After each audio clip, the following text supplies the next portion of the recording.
Graça e paz, meus irmãos. Graça e paz. Se o Senhor permitir, o ano que vem nós vamos começar um projeto aqui com barriga.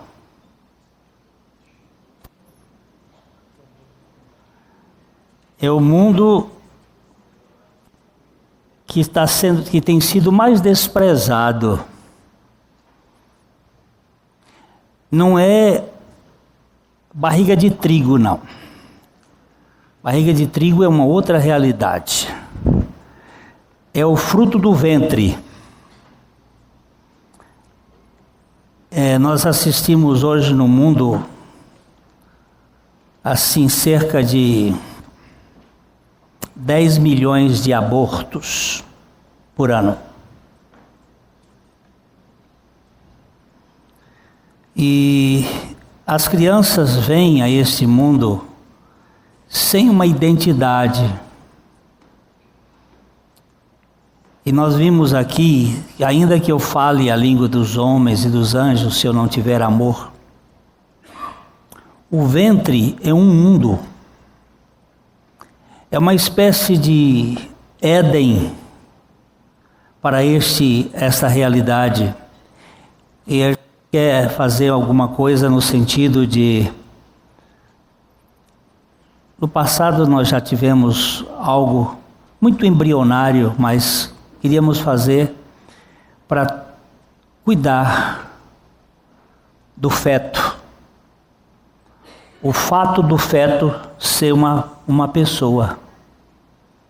E ser uma realidade que precisa ser tratada com muito amor. E os casais que se engravidarem, porque não é a mulher que engravida, é o casal que engravida. E os casais que se engravidarem nesse período aí, nós vamos criar um trabalho sobre a necessidade que tem de cuidar desse mundo intrauterino. E vocês estejam orando por isto, porque macho e fêmea vem determinado no nascimento, mas masculinidade e feminilidade são aspectos que são aprendidos no relacionamento. E a criança precisa ser começado já no ventre. João Batista, quando recebeu a visita de Jesus, a primeira visita que ele teve de Jesus, ele estava com 6 meses e Jesus tinha sido inoculado no ventre de Maria. E houve uma festa intrauterina. E bem como no ventre de Rebeca houve uma guerra. A primeira guerra mundial e a última guerra mundial. A primeira guerra mundial foi entre 2 irmãos. E a última guerra mundial será entre 2 povos descendentes desses 2 irmãos. Já estamos em pleno processo desta guerra e nós precisamos, enquanto temos tempo, anunciar o Evangelho da graça de Deus. Então, abra sua Bíblia em nome do Senhor Jesus Cristo em Daniel, capítulo 9. Nós temos já visto este capítulo rapidamente, ainda vamos andar pelas praias dele, e esse capítulo de 27 versículos é sem dúvida um dos capítulos proféticos mais significativos e o que tem a maior abrangência da história. Ele trata de toda a obra que Deus tem para o seu povo, desde o início do cativeiro babilônio até o reino milenar de Cristo. Então nós vamos lendo, como fizemos da outra vez, parando. Nós já chegamos nessa andança de praia até o versículo 19, mas vamos voltar para andar um pouco mais. Professor Manuel, que Deus te dê graça na leitura. Amém. No primeiro ano de Dario, filho de Assuero, da linhagem dos Medos, o qual foi constituído rei sobre o reino dos caldeus. Parando. No primeiro ano do ano de Dario. Estamos agora entrando no período persa. Saímos do período de ouro, da cabeça de ouro da Babilônia, de Nabucodonosor. O último rei da Babilônia, Belsazar, morreu pouco tempo antes. Isso pelo ano 539. Nós estamos aqui pelo ano 538, 537. Algumas diferenças em compreender essas datas. Mas neste ano ele era da linhagem dos Medos. O reino Medo-Persa, ele tem 2 chifres. Um Medo, que é o menor, e o Persa, que é o maior. A linhagem dele é dos Medos. Os Medos ocuparam um poder muito forte. Toda aquela região do Iraque, Irã. E também eles foram até parte da Índia. E possivelmente este Assuero é um título e do rei Atarxerxes. Ok? Vamos em frente. No primeiro ano do seu reinado, eu, Daniel, entendi pelos livros que o número de anos de que falara o Senhor ao profeta Jeremias, que haviam de durar as assolações de Jerusalém, era de 70 anos. Isto aqui foi muito importante. Daniel veio na primeira leva dos filhos de Israel, os filhos de Judá, dos judeus. A gente sempre tem que entender que Israel se dividiu lá atrás. No tempo de Salomão, até o tempo de Salomão, havia uma nação só. Essa nação se rachou com Roboão, filho de Salomão.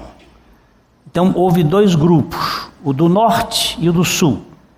O do norte formou Israel, as 10 tribos, cuja capital era Samaria, hoje região do Líbano. E a outra Samaria, que era a região da Judéia, ali no meio. Mas que esse reino ia até o Líbano. Agora, quando rachou, eles ficaram disputando e brigando muitas vezes entre si. No ano 722, os assírios tomaram Israel e dispersaram Israel. Isso é muito importante nós guardarmos isto aqui, porque lá mais adiante nós vamos verificar a importância de Bill Gates nesse assunto, que é a busca dos ossos do capítulo 37 de Ezequiel, e a identificação das tribos de Israel que estão espalhadas pelo mundo, que foram feitas e que estão sendo feitas através do DNA, dos cemitérios desses povos. Está sendo redescoberto onde eles estiveram e quem são os descendentes deles. Porque Deus tem um compromisso com o seu povo. E Ele é um Deus que não deixa a sua palavra cair por terra. E Ele diz que vai juntar todos estes descendentes num só lugar. Você diz, Israel desapareceu? Não desapareceu. Agora, este episódio aqui é com o povo judeu. O povo judeu são as duas tribos, Judá e Benjamim. Porque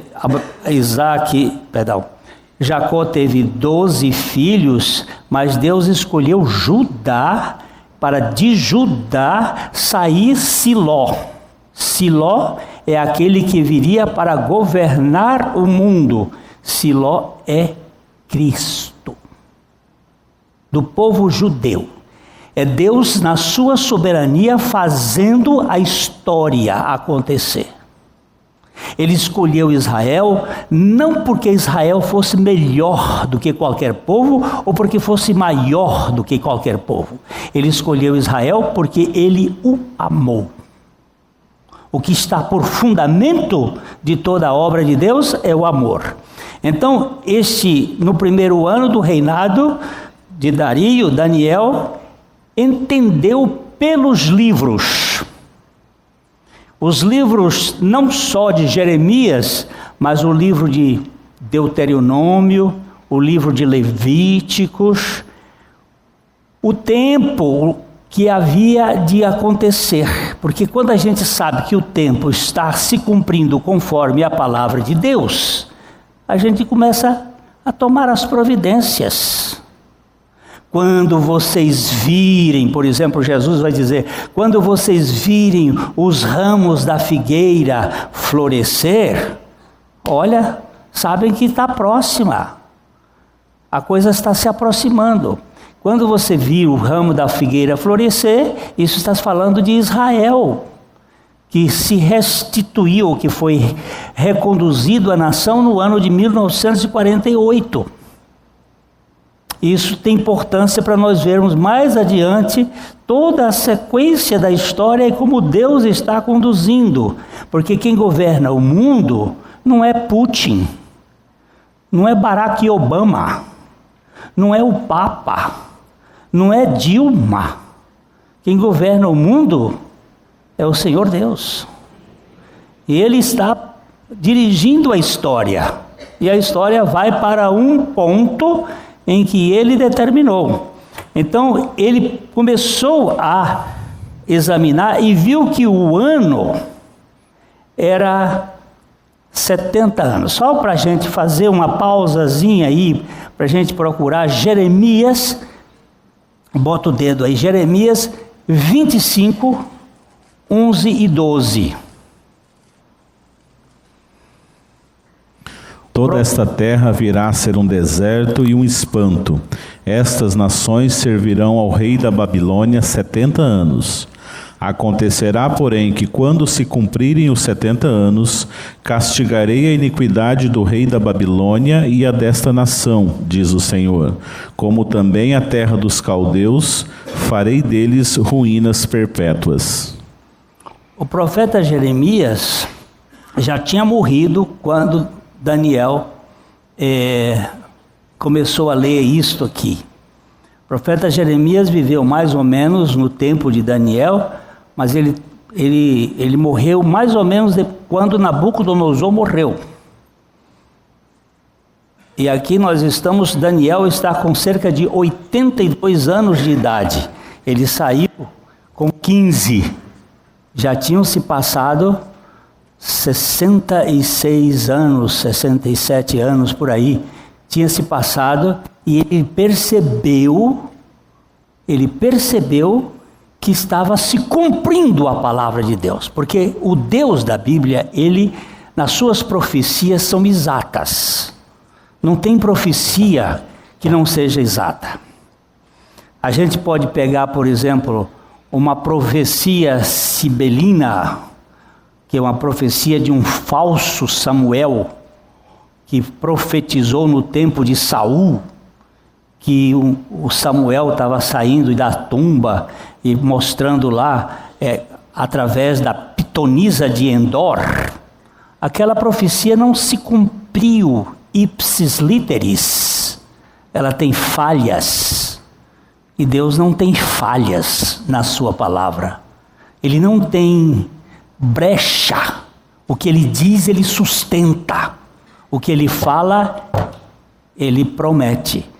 Diz lá no livro de Juízes, que nenhuma das suas palavras cai por terra. Deus não diz uma coisa para não cumprir. Quando Ele dá detalhes. Dá o lugar, dá o tempo, porque vamos passar um pouquinho, voltar um pouquinho para Amós, capítulo 3, versículo 7.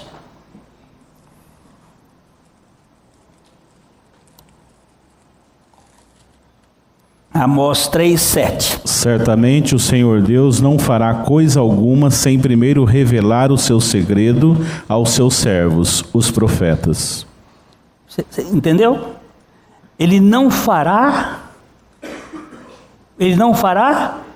coisa alguma. Deus não deixa surpresas. Uma das características dele é, antes de acontecer coisa, ele vai revelar os seus segredos aos seus servos, os profetas. Ele vai dizer, ele vai determinar. Então, não existe aí casualidades. Quando a Bíblia fala, por exemplo, e tu, Belém Efrata, posto que das menores, das mais pequenas de Israel, em ti vai nascer o Messias. Não ia ser em Nazaré, na cidade onde ele morava, nem na capital, Jerusalém. Tinha que ser em Belém Efrata. E Deus tinha determinado, isto vai acontecer. O profeta disse que ele viria montado num jumento filho de jumenta, um jumentinho filho de jumenta. Não foi num corcel branco, foi num jegue. Tinha que ser assim, para você identificar quando acontecer. E aqui ele começou a observar. Vamos voltar agora para o nosso texto de Daniel, capítulo 1, versículo 2, que ele leu no profeta Jeremias que os 70 anos iam chegar. E aí o que ele faz? O verso 3. Voltei o rosto ao Senhor Deus para o buscar com oração e súplicas, com jejum, pano de saco e cinza. Eu já falei aqui da outra vez que o jejum ele vem atrelado à oração. Jejum não é uma moeda de troca. Jejum é um procedimento que acontece porque você está orando. Quando você ora intensamente, você fica lá. É a mesma coisa quando você vai pro médico. Muita gente que vai pro INSS aqui, chega cedo de manhã no médico, chega às 5 horas da manhã e fica esperando o médico atender. Às vezes o médico só vai atender 7, 8 horas da noite. Mas ele tem que levar às vezes comida, porque no lugar não tem comida. E se não tiver comida, fica esperando, porque ele tem que marca a consulta. Agora, quando você está com Deus e está conversando com Ele, e a conversa está muito interessante, muito prazerosa, não é uma conversa simplesmente para ficar fazendo reivindicação de sindicato, é uma conversa muito prazerosa, é uma conversa de marido e mulher, noivos, recém-casados, porque depois de casado muito tempo, já sabe tudo, mas essa é uma conversa de gente que está se conhecendo. Como nós vamos sempre conhecer Deus, porque vida eterna é conhecer Deus, nós começamos a conversar, e aí jejua. Mas ele teve jejum e quebrantamento. E aí o verso 4. Orei ao Senhor, meu Deus, confessei e disse: Ah, Senhor, Deus grande e temível, que guardas a aliança e a misericórdia para com os que te amam e guardam os teus mandamentos.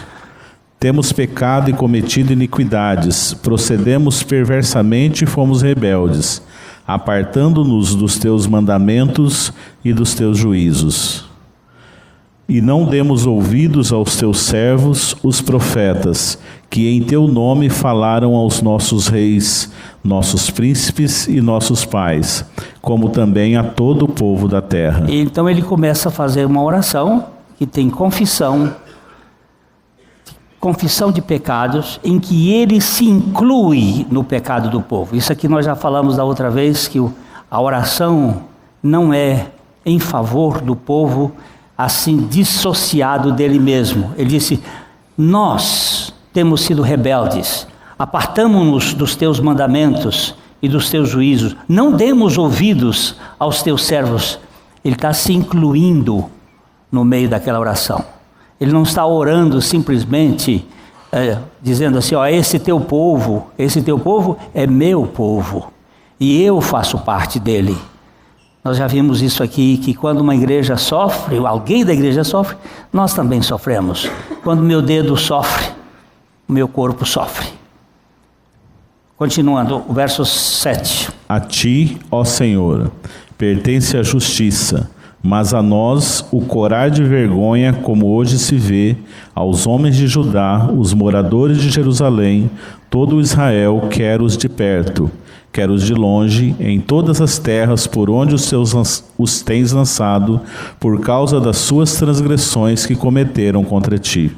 Isso estava definido no livro de Deuteronômio, no capítulo 28, que se eles obedecessem, eles iriam ter como resultado as bênçãos.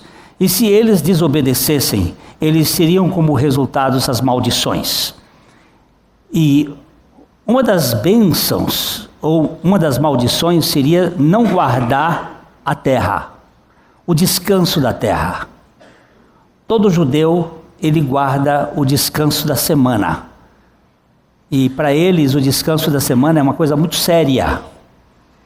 Nós estivemos num hotel lá em Israel, num sábado, e eu, por desprevenido ou desavisado, entrei num elevador do Shabá.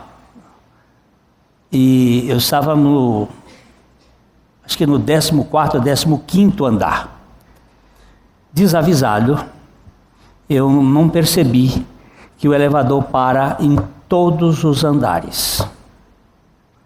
Ele começa subindo pelo 1, para no 1, aí abre, no 2, abre, no 3. Aí quando chegou lá mais adiante, eu percebi que eu tinha tomado o elevador errado. Eu tomei o elevador do judeu, porque eles não podem no sábado tocar o dedo, porque é trabalho. Se eles tocarem o dedo no botão, estavam trabalhando no sábado. Então eles entram e ficam esperando e vai subindo. Eles guardam bem o dia do sábado, mas não guardaram o sábado da terra. Deus disse que era para que a terra produzisse durante 6 anos e no 7º ano ela descansasse. Mas como é que nós vamos comer? Como é que vai produzir cevada, e trigo, e aveia, e leite, se nós não plantarmos e não colhermos? Deus diz: não, vocês trabalham 6 anos, no 6º ano vocês juntam uma comida, e essa comida tem que dar para o 7º e para o 8º ano, e no 8º ano vocês vão plantar e vocês vão ter, e assim vocês vão ter descanso na terra. O princípio aí é um princípio de confiança no Deus que tem palavra. O povo, no dia que o rei Saul começou a reinar, ele aboliu isto, porque como é que ia ter soldo para os soldados? Tinha que haver impostos e produção. E eles não fizeram. E quando completou 490 anos, Deus mandou o povo para a Babilônia por 70 anos para que a terra descansasse os 70 anos que ela não descansou durante os 490 anos. Vocês não obedeceram, agora a terra vai ficar. E a terra descansou. Mas quando Daniel percebeu que isso ia acontecer, ele começou a orar. O Senhor vai cumprir a sua palavra e nós vamos ter que voltar para lá. E as coisas precisam acontecer. Então continuamos. Ó Senhor, a nós pertence o corar de vergonha, aos nossos reis, aos nossos príncipes e aos nossos pais, porque temos pecado contra ti. Ao Senhor nosso Deus pertence a misericórdia e o perdão, pois nos temos rebelado contra ele. E não obedecemos à voz do Senhor nosso Deus, para andarmos nas suas leis, que nos deu por intermédio de seus servos, os profetas. Sim, todo Israel transgrediu a tua lei, desviando-se para não obedecer à tua voz. Por isso, a maldição e as imprecações que estão escritas na lei de Moisés, servo de Deus, se derramaram sobre nós, porque temos pecado contra ti. Ele confirmou a sua palavra que falou contra nós e contra os nossos juízes que nos julgavam, e fez vir sobre nós grande mal, porquanto nunca, debaixo de todo o céu, aconteceu o que se deu em Jerusalém. Como está escrito na lei de Moisés, todo este mal nos sobreveio, apesar disso, não temos implorado o favor do Senhor, nosso Deus, para nos convertermos das nossas iniquidades e nos aplicarmos à tua verdade. O profeta agora, depois de contar na sua oração o que está acontecendo, ele disse, apesar de todo este sofrimento, o povo não tem se voltado para o Senhor. Tem permanecido rebelde. Tem permanecido contumaz, está contra a verdade. E ele vai continuando a confessar na sua oração os pecados do seu povo. Por isso o Senhor cuidou em trazer sobre nós o mal e o fez vir sobre nós. Pois justo é o Senhor, nosso Deus, em todas as suas obras que faz, pois não obedecemos à sua voz. Na verdade, ó Senhor, nosso Deus, que tiraste o teu povo da terra do Egito com mão poderosa, e a ti mesmo adquiriste renome, como hoje se vê, temos pecado e procedido perversamente. Ó Senhor, segundo todas as tuas justiças, aparte-se a tua ira e o teu furor da tua cidade de Jerusalém, do teu santo monte, porquanto, por causa dos nossos pecados e por causa das iniquidades de nossos pais, se tornaram Jerusalém e o teu povo opróbrio para todos os que estão em redor de nós. Então ele vai mostrando o que aconteceu com o povo de judeu. Se tornou vergonha para todos. Por causa de quê? Por causa da sua rebeldia. Rebeldia contra o quê? Contra a palavra de Deus. Quando nós nos rebelamos contra a palavra de Deus, nós sofremos consequências. Continue. Inclina, ó Deus meu, os ouvidos e ouve. Abre os olhos e olha para a nossa desolação e para a cidade que é chamada pelo teu nome. Porque não lançamos as nossas súplicas perante a tua face, fiados em nossas justiças, mas em tuas muitas misericórdias. Que coisa mais linda! Nós não estamos clamando por causa de nossa justiça. Daniel é considerado um homem justo e um homem sábio, mas ele não coloca nem a sua sabedoria nem a sua justiça. Ele clama pelas misericórdias, porque ele sabe que nessa peneira ele está seguro. E todos estão seguros. Deus encerrou a todos debaixo da desobediência para usar de misericórdia para com todos. É porque as suas misericórdias se renovam a cada manhã que nós somos protegidos. Eu não tenho outro lugar a não ser: Senhor, tem misericórdia, tem misericórdia, tem misericórdia e tem misericórdia. Não é que ele não tenha misericórdia, é que esse pedido é: exerça a tua misericórdia nesse e naquele assunto, porque se não forem as tuas misericórdias, nós somos consumidos. Ó Senhor, verso 19. Ouve, ó Senhor, perdoa, ó Senhor, atende-nos e age. Não te retardes por amor de ti mesmo, ó Deus meu, porque a tua cidade e o teu povo são chamados pelo teu nome. Aqui terminou a oração de Daniel, mas não terminou a revelação do Senhor. Ele terminou de fazer a oração e depois nós vamos outro dia entrar nessa oração para olhar um pouco dos elementos dela, mas vamos continuar nessa andar na praia. Falava eu ainda e orava e confessava o meu pecado e o pecado do meu povo de Israel e lançava a minha súplica perante a face do Senhor, meu Deus, pelo monte santo do meu Deus. Falava ainda na oração, quando o homem Gabriel, que eu tinha observado na minha visão ao princípio, veio rapidamente, voando, e me tocou a hora do sacrifício da tarde. Agora ele começa a receber uma visita. Essa visita ele chama de o homem Gabriel. É uma espécie de teofania, uma manifestação de Deus, uma manifestação do anjo na forma humana. Ele entrou em forma de homem. Gabriel está no capítulo 7 de Daniel, está no capítulo 8 de Daniel como um mensageiro de Deus. Existem dois grandes mensageiros de Deus que ocupam singulares proporções dentro da escala das hierarquias divinas: Miguel e Gabriel. Miguel está muito ligado à defesa do povo de Israel e Gabriel ao processo da salvação. Quando nós entendemos o processo da salvação, temos que ver o Gabriel trabalhando aí. Ele é o mensageiro de Deus para o povo que vai receber as informações que estão ligadas ao Messias.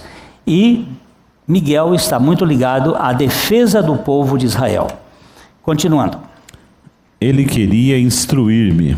Falou comigo e disse: Daniel, agora saí para fazer-te entender o sentido. No princípio das tuas súplicas saiu a ordem, e eu vim para te declarar, porque és muito amado. Considera, pois, a coisa e entende a visão. Então ele está dizendo que na hora que ele começou a orar, a oração dele foi ouvida e ele veio com a finalidade de revelar. Presta atenção o que nós lemos inicialmente em Amós 3,7. Lembra-se o que diz Amós 3,7? Que Deus não vai fazer coisa alguma sem antes avisar aos seus profetas. Ele não vai fazer as coisas sem antes contar como é que ele vai fazer.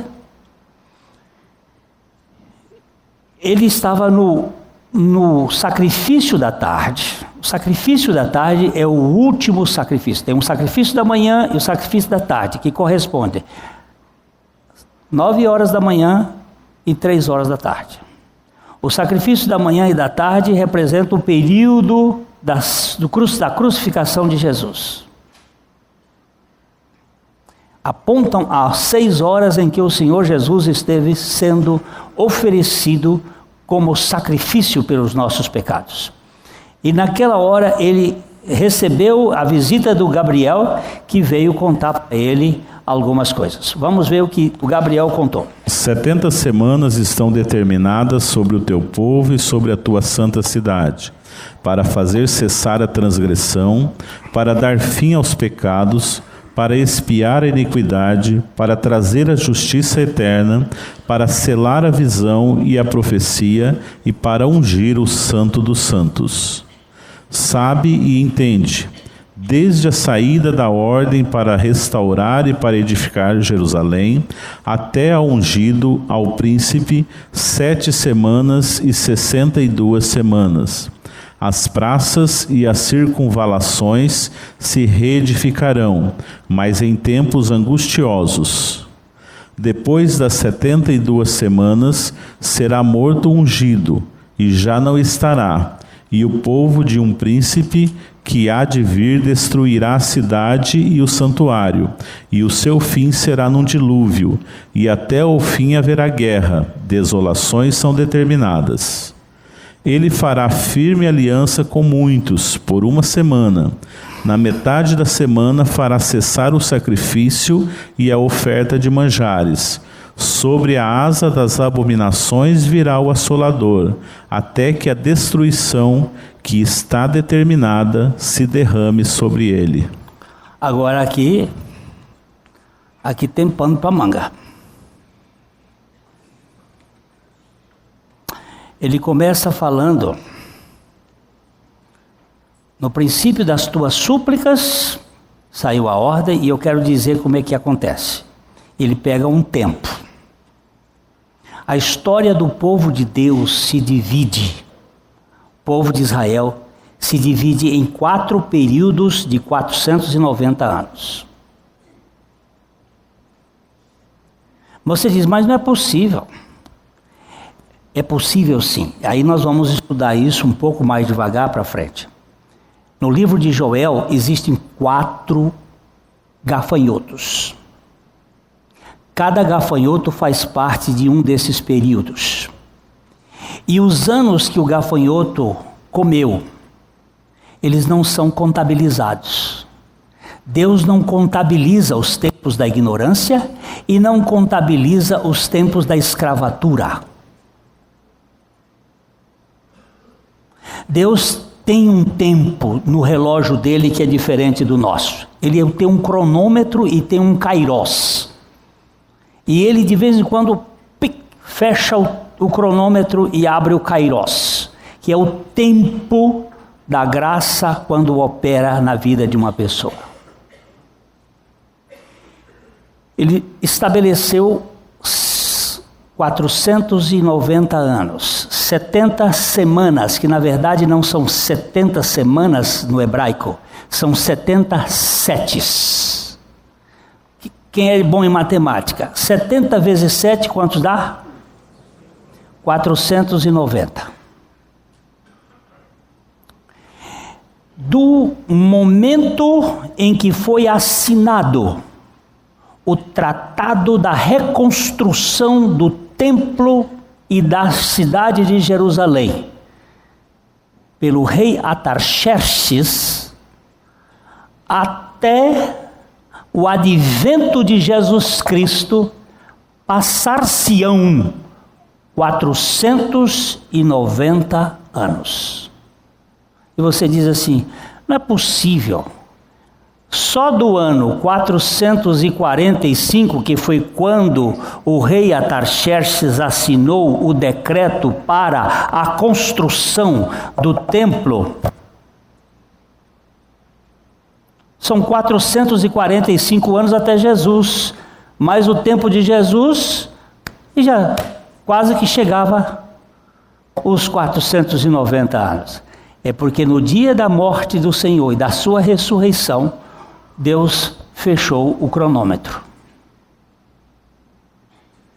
E entrou um kairos, onde Ele está operando através da sua igreja no mundo. Até que venha a última semana, ou seja, a 70ª semana. Vamos verificar aqui, o verso 24, depois a gente vai ter que desmiuçar isso mais vagarosamente. 70 semanas estão determinadas. 70 semanas estão determinadas sobre o teu povo. Presta atenção, sobre o teu povo. Não é sobre a igreja, sobre o teu povo, Israel. 70 semanas estão determinadas. Ok, continue. E sobre a tua santa cidade. E Jerusalém, a santa cidade. Está sendo bem específico para quem é esses 77. para fazer cessar a transgressão, para dar fim aos pecados, para expiar a iniquidade, para trazer a justiça eterna, para selar a visão e a profecia, e para ungir o Santo dos Santos. 70 semanas estão determinadas para. E aí você vai encontrar 6 coisas que estão determinadas. Primeiro, para cessar a transgressão. Aonde foi que cessou a transgressão?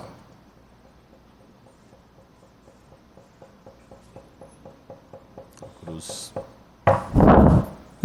Na cruz. Na cruz.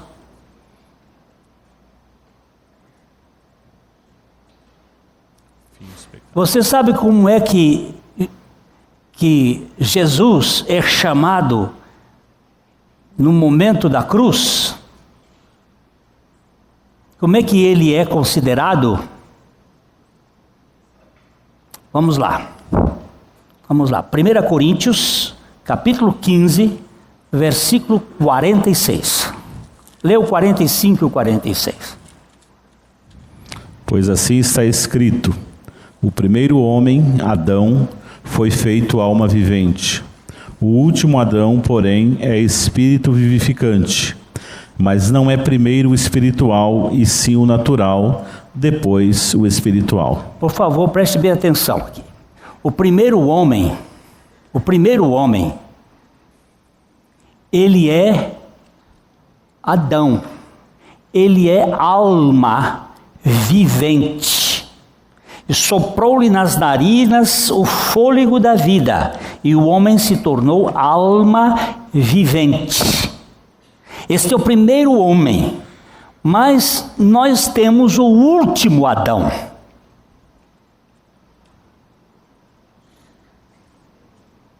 E o último Adão foi feito espírito vivificante. Jesus ali na cruz, ele assambarcou a humanidade com os seus pecados e morreu, não como o penúltimo Adão, mas como o último Adão, para cessar a transgressão. Nele, a profecia se cumpre. A morte de Jesus, de quem era aquela morte?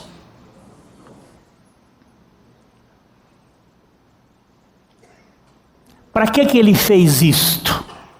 Para cessar a transgressão, a rebeldia. Porque Daniel diz que nós fizemos tudo isso por causa da rebeldia. Nós fomos rebeldes. Mas ele estava assumindo. E ele era o último Adão. Depois do 46 ele diz que mas não é primeiro o espiritual, e sim o natural, o psíquico, o almático, depois o espiritual. Essa religião da alma, do sentimento, ela tem matado a experiência verdadeira. As pessoas querem sentir Deus e não crer em Deus. Isso faz parte do primeiro homem, da alma vivente. Nós fazemos parte do espírito vivificante, onde cessa a transgressão em Cristo. Voltemos para Daniel 9 e 24. 70 semanas estão determinadas sobre o teu povo e sobre a tua santa cidade, para fazer cessar a transgressão, para dar fim aos pecados. Para dar fim aos pecados. O que aconteceu com Cristo lá na cruz? Foi que ele disse lá na cruz, a penúltima palavra dele: está consumado. Está consumado? Está consumado. Que mais? Para expiar a iniquidade. Para expiar a iniquidade. Não as iniquidades, meu irmão. Não as iniquidades. Nós vamos mexer nisso algum tempo mais. Não as iniquidades, mas a iniquidade.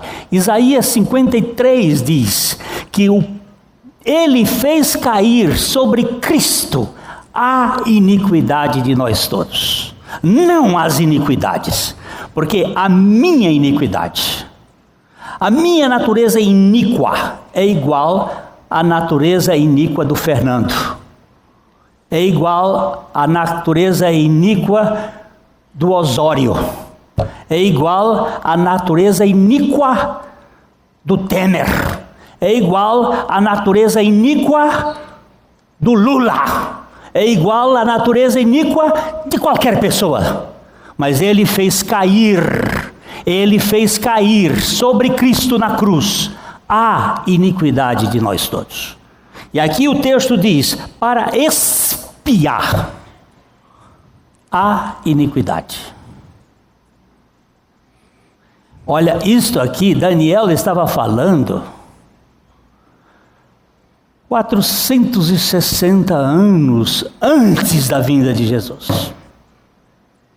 Ele não poderia saber isso. Alguns chegam a dizer que este texto foi escrito depois que o sacrifício aconteceu. Outros dizem que o livro de Daniel foi escrito no ano 164, quando já o rei Antíoco Epifânio tinha tomado Jerusalém. Não, isso aqui foi escrito antes, porque Deus não é surpreendido, Ele sabe tudo. Onisciência é um assunto que pertence a Deus, e Ele transmite isto, para que nós saibamos que Deus sabe e conduz a história do seu povo. Então, para dar fim aos pecados, para expiar a iniquidade e para trazer a justiça eterna. Trazer a justiça eterna. Você pode me matar hoje, mas você não pode me fazer ser julgado mais, porque eu já fui julgado e sentenciado e crucificado e morto com Cristo, e já nenhuma condenação há sobre aqueles que estão em Cristo Jesus. Isto é Bíblia. E nós não cremos no que os homens dizem, nós cremos no que o Espírito diz através dos homens que Ele quis usar para a glória do Senhor Jesus Cristo. E para selar a visão e a profecia, e para ungir o Santo dos Santos. E esse texto aqui é muito precioso. Durante muito tempo eu fiquei pensando, o que é ungir o Santo dos Santos? Nós estamos aqui num tempo em que a arca do Senhor, que era chamada o Santo dos Santos, tinha sumido. Onde é que estava a arca do Senhor nesse tempo aqui? Não estava. Quando Nabucodonosor tomou a cidade de Jerusalém, ele levou todos os utensílios do templo. E há uma lista citada no livro de Esdras, e há uma lista citada no livro de Crônicas, e nesta lista não aparece nem o candelabro, nem o altar de ouro, nem a arca do Senhor. E onde estão estes benditos e santos móveis da revelação de Deus? Onde eles foram parar? Nós vamos gastar um tempo para ver que Deus teve um processo e que estes instrumentos, esses móveis não ficaram escondidos, ficaram guardados para o tempo apropriado da redenção. Porque Deus tem o seu calendário. E aqui nós vemos que que haveria um tempo de unção para este santo lugar. Na minha estúpida e limitadíssima visão, Deus preservou isto para um dia o sangue de Jesus cair sobre a tampa do propiciatório. Porque este instrumento, este móvel chamado arca, ele não é provisório. Você vai encontrá-lo no céu. Ele vai estar lá. É o único móvel que permanece, porque ele vai estar lá representando a redenção que Deus tem para com Israel.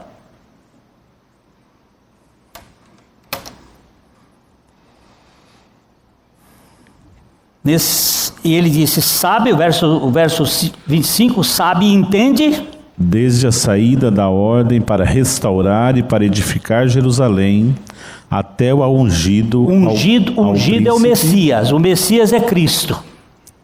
7 semanas e 72 semanas, as praças e as circunvalações se reedificarão, mas em tempos angustiosos. Presta atenção. Ele vai fazer a divisão. 7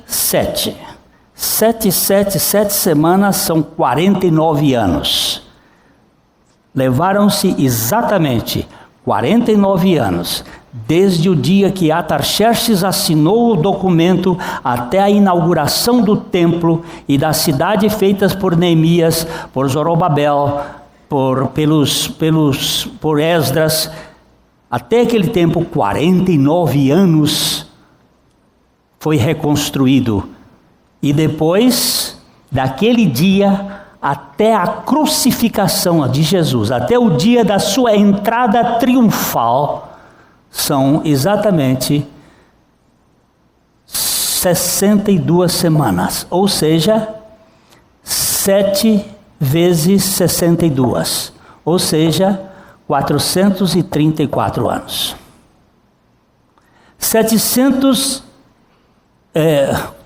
434 anos, com 49 são... Rápido! 483. E falta uma semana no calendário de Deus. Esta semana vai acontecer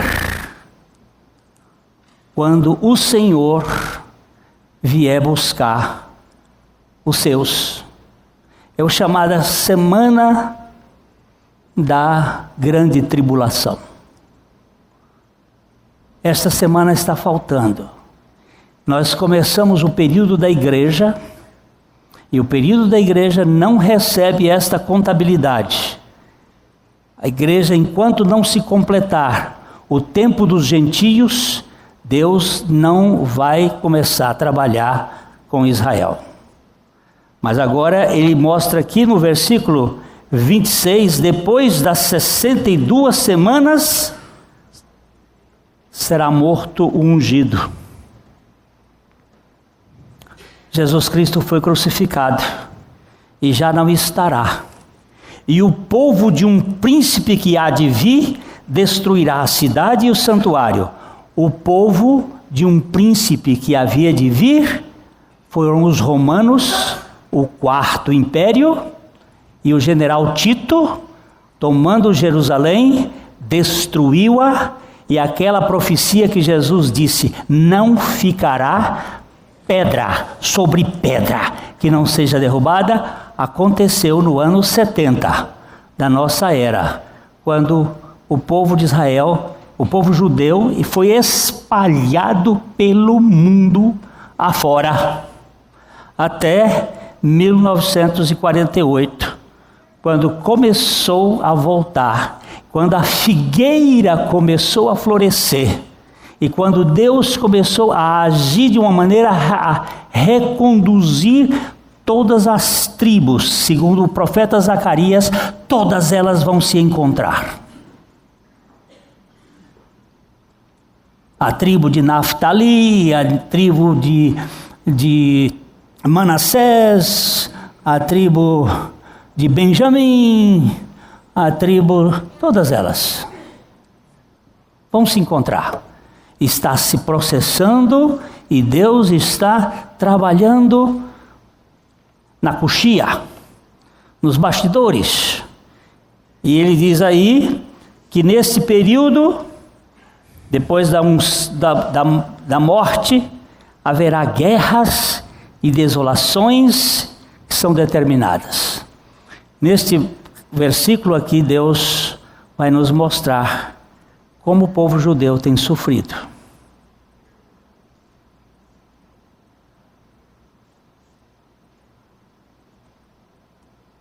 Como esse povo tem sofrido. Ninguém suportaria os sofrimentos que eles têm passado. e permanecido se não tivesse um Deus orquestrando tudo isto. E depois ele está falando que um certo elemento que vai ser o anticristo, ele fará aliança com muitos por uma semana, é a semana que falta. E na metade da semana fará cessar o sacrifício e a oferta de manjares. E sobre a asa da abominação virá o assolador, até a destruição que está determinada se derrame sobre ele. O tempo desta última semana é a única coisa que falta acontecer. Ok, nós fizemos uma visão panorâmica. Depois nós vamos agora entrar um pouquinho em cada ponto para mostrar que este livro aqui conta a história e o Deus que está fazendo acontecer os fatos, que está determinando tudo para que venha. O versículo 24 desse livro, do capítulo 9, é o versículo chave da redenção. Tudo foi cumprido em Cristo Jesus. Ele assumiu tudo. Ele fez uma eterna salvação. Não ficou nenhuma rebarba para nós fazermos. Ele realizou uma salvação capaz de nos libertar totalmente para a glória dele. Por isso que a Bíblia diz que ele nos salva perfeitamente e nos dá a garantia da sua própria vida por causa da nossa salvação.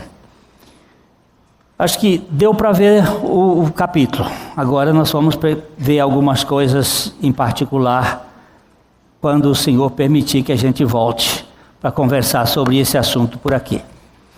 Eu fico impressionado com o Deus da Bíblia. É um Deus de detalhes. A gente costuma cantar um cântico aqui, ó Deus de detalhes, que não deixa nada. E ele deixou um detalhe para a gente cumprir, para a gente adorar. Ele deixou um momento de comunhão para a gente lembrar da sua obra no Calvário, lembrar do que ele fez por nós, daquele momento quando ele esteve ali na cruz, realizando a nossa justificação, realizando aquela obra de crucificar aquilo que havia de mais terrível em nós, que é o nosso ego. E Jesus, ao morrer, ele assumiu-nos naquela morte. E ele disse assim para os seus discípulos: todas as vezes que vocês reunirem, que forem tomar a ceia, vocês lembrem-se de mim, lembrem da minha morte. E vocês anunciem a minha morte até que eu volte. Ele vai voltar. Mas antes dele voltar, ele mandou que a gente anunciasse. Há um tempo atrás eu li uma história, um intérprete dizendo que no dia que os discípulos entraram no túmulo vazio, há um detalhe que diz que e o lenço que estava sobre a cabeça foi posto de lado, estava colocado de lado. E um intérprete estava dizendo que quando você vai almoçar ou jantar num banquete e você pega o lenço, o guardanapo, e não dobra o guardanapo, mas deixa o guardanapo assim, é sinal de que você ainda vai voltar para comer. Da boa etiqueta. Quando você dobra o guardanapo, significa: eu já terminei de almoçar, já terminei de jantar, pode tirar o prato. Mas o lenço, dizia esse intérprete, por razões semânticas do texto, o lenço estava amassado e colocado de lado, como quem diz assim: espera que eu vou voltar. Esse túmulo aqui está como testemunha de que eu vou voltar. E quando eu voltar, eu vou vim buscar os meus. Aqueles que, pela obra do Espírito Santo, creram que aquela morte não foi só minha, aquela morte foi deles também, e que eu os justifiquei. Eu achei tão bonitinho isto, porque eu estou esperando ele. E eu sempre, quando eu leio esse texto, eu penso no lenço amassado de Jesus e molhado de sangue. E quando eu penso naquele lenço amassado e sujo de sangue, eu penso no meu coração mais alvo do que a neve. Ainda que eu seja tão ímpio, nele ele me fez mais branco do que a neve. Porque se os seus pecados são vermelhos como o carmesim, eles se tornarão brancos como a pura lã. E nós estamos aqui nos lembrando desse Deus que lava, que purifica, que troca, que nos faz novas criaturas pelo seu grande amor. Vamos nos lembrar disso, e só tem sentido a ceia para quem crê. Quem não crê é um pedacinho de pão insignificante e de um vinhozinho até não muito bom, ou suco de uva, mas não é isso que ele está falando. Ele está falando de algo muito transcendente, que é uma realidade espiritual, que experimenta aquele que crê. E o mistério da fé não é explicável. Livraria PIB Londrina. A Livraria PIB Londrina procura selecionar cuidadosamente seus títulos e autores a fim de oferecer conteúdo alinhado com o Evangelho de Jesus Cristo. Bíblias, livros de teologia, filosofia, devocionais, literatura infantil, biografias, comentários bíblicos e muito mais. Dispomos também de um acervo de CDs e DVDs das quase 4.000 mensagens ministradas na primeira Igreja Batista em Londrina. Visite a Livraria PIB Londrina e conheça ainda mais. Livraria PIB Londrina, de segunda a sexta, às 13h30 da tarde, às 6 horas. Endereço: Avenida Paraná 76A, próximo ao Calçadão, no centro de Londrina. Ligue para 3372-8921 e acesse o site www.livrariapiblondrina.com.br.